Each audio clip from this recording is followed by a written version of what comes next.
Hey there and welcome back.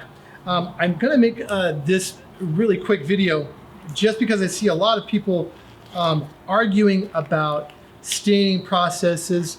I see a lot of people asking questions about how long should X take or how long should I do such and such. Do I need a pre-stain? So many misconceptions and confusion around the staining process. I'm going to show you that it doesn't have to be hard. This can actually be one of the quickest parts of your process if you just stick to a couple rules. Okay, I've got here a piece of birch ply. The first thing you want to do is you want to make sure that you have sanded it. I sanded this very lightly with 220. That's all you need. We don't have to go crazy. We just want to get any oils, waxes, or any burnishing that might be on the surface of this wood that has happened from moving it around or laying on top of each other, that sort of thing. So just a quick sand, 220 with my random orbital sander, and now we're going to stain it. I've got some espresso stain, and I've got a little foam brush here. You can see it's a very tiny foam brush. That's okay, because I'm not really going to use it as a brush. I'm going to use it as a sponge, okay? And I'm just going to come here and get this stain worked around a bit. For this one side of this birch ply, I don't need, I can tell you from experience, I don't really need much more than one brush full. And that'll go the entire distance for this top here, or for this panel.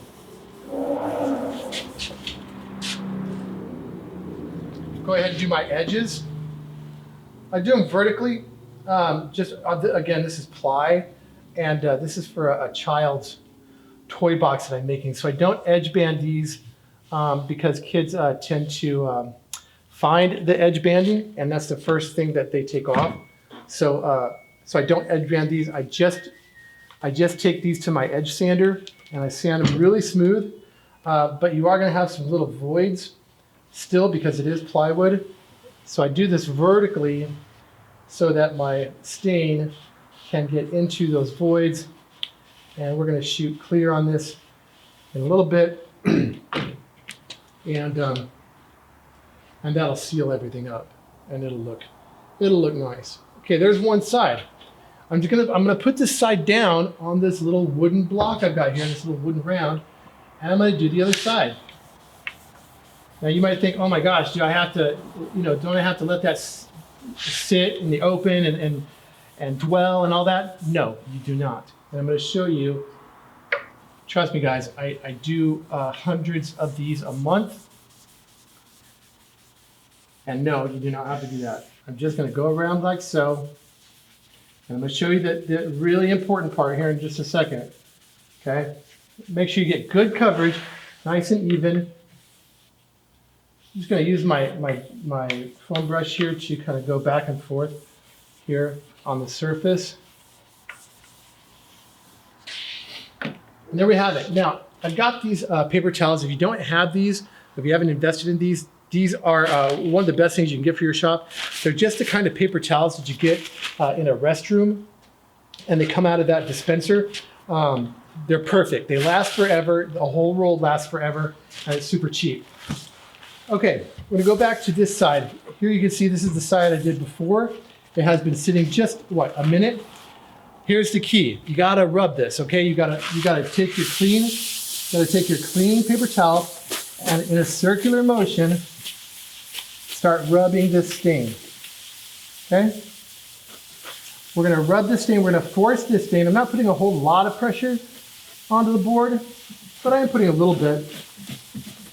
And the goal is to rub this stain into all the little pores in the wood and so forth. Now, once you get all the excess up, just do some last wipes along the grain.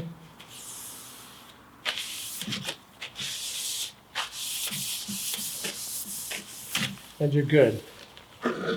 Let's spin it around. Same thing on the other side.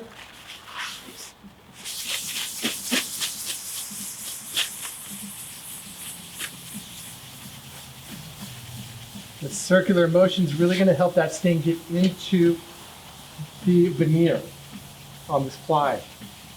It'll work the same way when you're working with pine or any other wood. Again, just remember that you give it a light sanding first and make sure that you stir up your stain really well. These stains separate. Some of these stains separate in just a matter of minutes. The true black stain is one of those. Classic gray is another one of those. Okay, that's that. And as you can see, there's one side. There's the other side. And I'm just going to set this somewhere where I can set this on the corner, like so, on the corner of the bottom, like so, and then resting on the corner of another piece of something around here, right? And I could just take this even back here.